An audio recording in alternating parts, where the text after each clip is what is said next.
pagi kelas 7. Bagaimana kabar kalian? Semoga baik dan tetap menjaga kesehatan ya. Nah, kita masih belajar online atau pembelajaran jarak jauh. Semoga masih tetap semangat.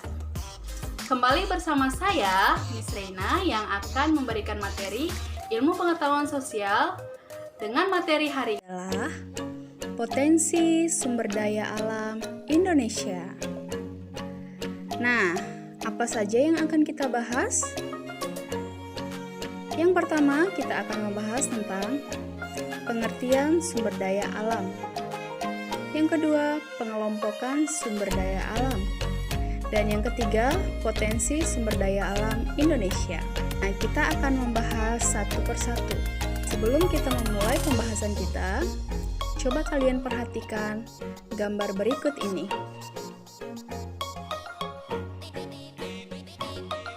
Nah, kalian tahu itu adalah sumber daya alam Indonesia. Apa itu sumber daya alam? Kita masuk materi yang pertama, yaitu pengertian sumber daya alam. Apa itu sumber daya alam? Sumber daya alam atau SDA adalah semua potensi alam yang ada di bumi, baik berbentuk benda mati maupun berupa makhluk hidup yang dapat dimanfaatkan bagi pemenuhan kebutuhan hidup manusia. Kita masuk bagian yang kedua, pengelompokan sumber daya alam. Nah, jadi sumber daya alam ini dikelompokkan menjadi 5 kelompok. Yang pertama, berdasarkan kemungkinan pemulihannya. Berdasarkan kemungkinan pemulihannya, sumber daya alam dibagi menjadi 2. Yang pertama, sumber daya alam yang terbarukan, dan yang kedua, sumber daya alam yang tidak terbarukan. Jadi, sumber daya alam yang terbarukan artinya adalah sumber daya alam yang dapat dibentuk kembali oleh alam. Sehingga sumber daya alam ini hampir tidak dapat habis karena sumber daya alam ini dapat melakukan pembaharuan dengan 2 cara, yaitu reproduksi dan siklus. Melalui reproduksi, sumber daya alam ini terjadi pada sumber daya hayati, seperti hewan dan tumbuhan. Karena hewan dan tumbuhan dapat berkembang biak sehingga jumlahnya selalu bertambah. Namun, bila tidak dilestarikan, sumber daya alam ini dapat punah. Nah, pembaharuan yang melalui siklus, yaitu seperti air dan udara yang mengalami siklus masing-masing. Termasuk yang kedua, yaitu sumber daya alam yang tidak terbarukan. Nah, sumber daya alam yang tidak terbarukan adalah sumber daya alam yang jumlahnya sangat terbatas karena disebabkan oleh proses pembentukannya yang memerlukan waktu ribuan hingga jutaan tahun. Contohnya adalah mineral, bahan tambang batu bara, gas alam, dan bahan bakar fosil lainnya. Sekarang kita masuk kelompok yang kedua, sumber daya alam berdasarkan materinya, yang dapat dibedakan menjadi 2 jenis. Yang pertama, sumber daya alam organik, dan yang kedua, sumber daya alam anorganik. Sumber daya organik adalah sumber daya alam yang materi pembentuknya berasal dari jasad hidup hewan dan tumbuhan. Contoh dari sumber daya alam organik adalah kehutanan, pertanian, perikanan, dan peternakan. Nah, sedangkan sumber daya alam anorganik adalah sumber daya alam yang materialnya berasal dari benda mati yang berupa zat padat, cair, dan gas. Contohnya adalah tanah, batuan, minyak, mineral, dan gas alam.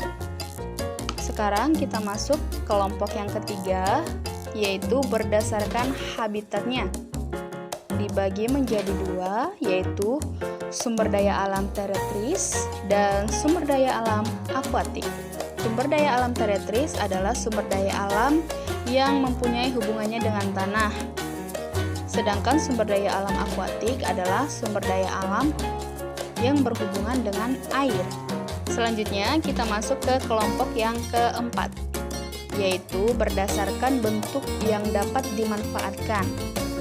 Nah, ini dibagi menjadi 5, yaitu sumber daya alam materi, sumber daya alam hayati, sumber daya alam energi, sumber daya alam ruang, dan sumber daya alam waktu. Sumber daya alam materi adalah sumber daya alam yang berbentuk materi.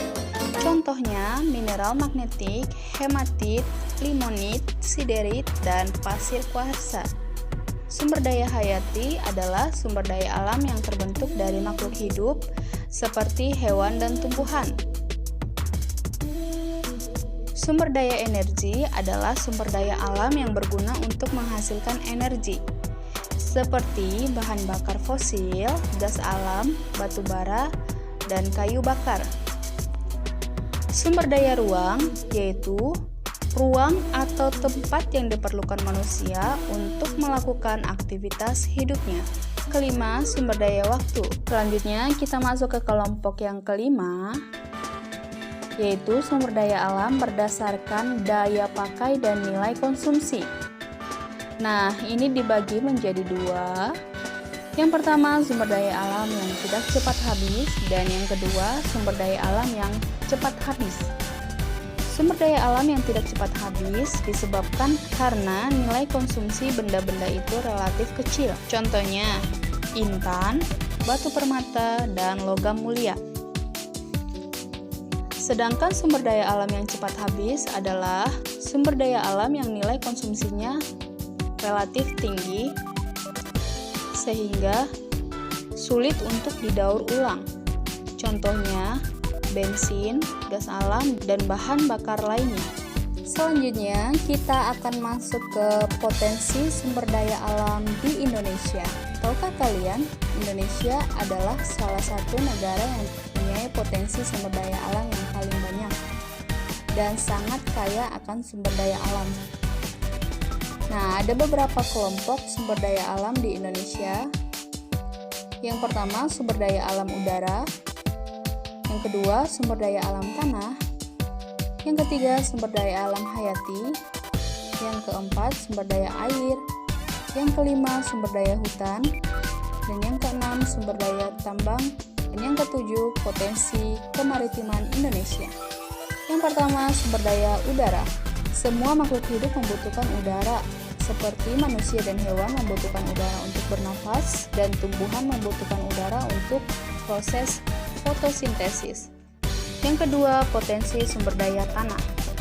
Tanah merupakan lapisan terluar dari permukaan bumi, serta merupakan hasil pelapukan batuan dan bahan organik yang hancur akibat proses alam. Pada dasarnya, tanah berasal dari batu-batuan. Proses pembentukan tanah ini dipengaruhi oleh beberapa unsur penting seperti iklim, bahan induk, organisme, topografi, dan waktu. Indonesia memiliki beragam jenis tanah. Ada tanah yang subur dan ada yang tidak subur.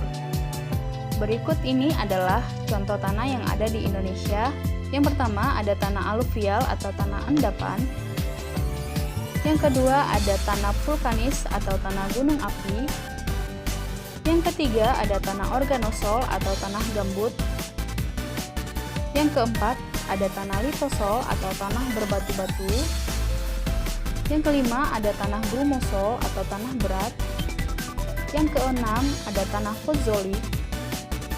Yang ketujuh ada tanah laterit. Yang kedelapan ada tanah pasir. Yang kesembilan ada tanah marjel. Yang ke-10 ada tanah mediteran atau tanah kapur, dan yang ke-11 ada tanah humus.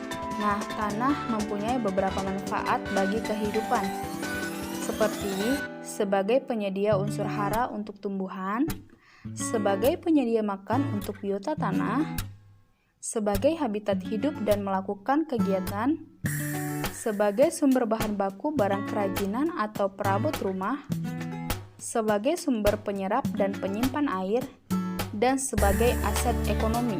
Kita masuk yang ketiga, potensi sumber daya air. Nah, air adalah salah satu sumber daya alam yang sangat dibutuhkan oleh semua makhluk hidup.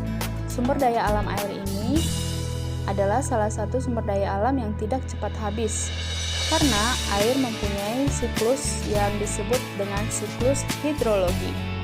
Nah, sumber daya air dapat dibagi atas beberapa jenis, yaitu air hujan, air sungai, dan air danau. Berikut adalah manfaat sumber daya air. Yang pertama, sebagai sumber bahan pangan. Yang kedua, sebagai prasarana lalu lintas air antar pulau atau antar benua. Yang ketiga, sebagai sumber energi. Yang keempat, sebagai tempat rekreasi. Yang kelima, sebagai pengatur iklim. Yang keenam, sebagai tempat usaha perikanan. Yang ketujuh, sebagai sumber mineral. Dan yang kedelapan, sebagai sumber bahan tambang. Selanjutnya, kita akan masuk ke potensi sumber daya hayati. Sumber daya alam hayati terdiri atas sumber daya hewani dan nabati. Nah, berikut adalah peta persebaran sumber daya alam hewan di Indonesia. Nah, ini adalah peta persebaran jenis tumbuhan di Indonesia. Selanjutnya, kita masuk ke potensi sumber daya hutan.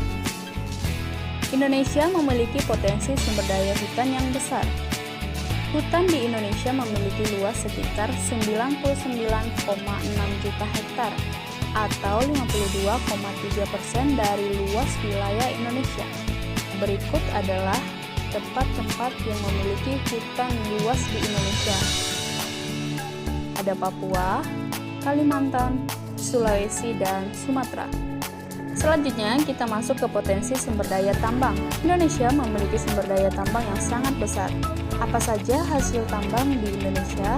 Yang pertama, ada minyak bumi dan gas yang berasal dari pelapukan sisa-sisa makhluk hidup sehingga disebut bahan bakar fosil. Yang kedua, batu bara. Proses pembentukan batu bara memerlukan jutaan tahun. Batu bara digunakan sebagai sumber energi sebagai bahan bakar pembangkit listrik, pembakaran pada industri pembuatan batu bata, semen, dan baja. Tahukah kalian, produksi batu bara Indonesia adalah terbesar ke-6 di dunia dengan jumlah produksi mencapai 246 juta ton per tahun. Potensi batu bara di Indonesia sangat melimpah, terutama di Pulau Kalimantan dan Pulau Sumatera. Yang ketiga ada bauksit. Biji bauksit umumnya diolah menjadi alumina yang kemudian dijadikan logam aluminium. Keempat, pasar besi. Pasar besi dimanfaatkan untuk industri logam besi dan juga pada semen. Yang kelima ada emas. Emas merupakan logam yang bersifat lunak dan mudah ditempah. Emas banyak digunakan sebagai barang perhiasan. Yang keenam ada timah, yang merupakan logam berwarna putih keperakan dengan kekerasan yang rendah dan mempunyai sifat konduktivitas panas dan listrik yang tinggi. Yang ketujuh ada tembaga. Logam tembaga digunakan secara luas dalam industri peralatan listrik. Kedelapan ada nikel. Yang kesembilan ada aspal yang merupakan bahan utama untuk pembuatan jalan. Yang kesepuluh ada mangan. Yang kesebelas ada belerang. Yang ke-12 ada marmer atau batu pualam. Yang ke-13 ada yodium. Nah, selanjutnya yang terakhir kita masuk ke potensi kemaritiman Indonesia. Indonesia adalah negara kepulauan. 2/3 wilayah Indonesia berupa laut. Sehingga potensi kemaritiman Indonesia sangat besar. Selain mengandung minyak, gas, mineral, laut juga menghasilkan ikan yang potensinya diperkirakan sebesar 6,4 juta ton per tahun. Indonesia telah menjadi negara produsen perikanan dunia selain Tiongkok, Peru, Amerika Serikat, dan beberapa negara kelautan lainnya. Nah, kita akan bahas satu persatu potensi kemaritiman Indonesia. Yang pertama ada perikanan. Indonesia merupakan salah satu negara maritim atau kepulauan dengan lebih dari 17.000 pulau. Salah satu jenis ikan yang memiliki potensi besar di Indonesia adalah ikan tuna. Indonesia memiliki wilayah geografis yang mencakup dua samudra, yaitu Samudra Hindia dan Samudra Pasifik. sehingga Indonesia menjadi negara penting bagi perikanan tuna global baik dari sisi sumber daya, habitat, dan juga perdagangan. Tercatat total produksi tuna mencapai 613.575 ton per tahun dengan nilai sebesar 6,3 triliun rupiah per tahun. Berikut adalah peta potensi perikanan di Indonesia. Yang kedua, dari potensi kemaritiman Indonesia ada hutan mangrove. Di Indonesia, hutan mangrove terkadang disebut sebagai hutan bakau. Indonesia memiliki garis pantai sekitar 81.000 km dan sebagian besar garis pantai ini ditumbuhi hutan mangrove. Nah, hutan mangrove memiliki fungsi dan manfaat sebagai berikut. Yang pertama, sebagai fungsi fisik yang dapat menjaga garis pantai, melindungi pantai dan tebing sungai dari proses erosi atau abrasi, menahan sedimen secara periodik, dan sebagai kawasan penyangga proses intrusi atau rembesan air laut ke darat. Yang kedua, fungsi kimia, yaitu sebagai tempat terjadinya proses daur ulang yang menghasilkan oksigen, sebagai penyerap karbon dioksida, dan sebagai pengolah bahan-bahan limbah hasil pencemaran industri dan kapal di lautan, sebagai penghasil bahan pelapukan yang merupakan sumber makanan penting bagi invertebrata kecil, sebagai kawasan untuk berlindung, bersarang, dan berkembang biak bagi burung dan satwa lain, dan sebagai habitat alami dari berbagai jenis biota darat dan laut lainnya. Terakhir adalah terumbu karang. Terumbu karang Indonesia luasnya mencapai 60.000 km persegi. Sebagian besar berada di Indonesia bagian tengah seperti Sulawesi, Bali, dan Lombok. Manfaat terumbu karang yaitu yang pertama, potensi subsektor perikanan. Di terumbu karang ini hidup berbagai ikan karang yang memiliki nilai ekonomis tinggi, ikan kerapu, dan selain dari aneka jenis ikan, terumbu karang juga menjadi rumah bagi makhluk hidup di laut sehingga potensi ekonominya juga tinggi. Yang kedua, manfaatnya adalah sebagai sumber obat-obatan dan budidaya rumput laut. Yang ketiga adalah sebagai tempat wisata bahari. Yang keempat adalah penghalang pantai untuk mencegah terjadinya abrasi pantai. Demikian penjelasan materi kita hari ini tentang sumber daya alam Indonesia. Semoga kita dapat menjaga negara kita Indonesia dan menjaga potensi-potensi sumber daya alam yang ada di dalamnya. Terima kasih dan sampai jumpa.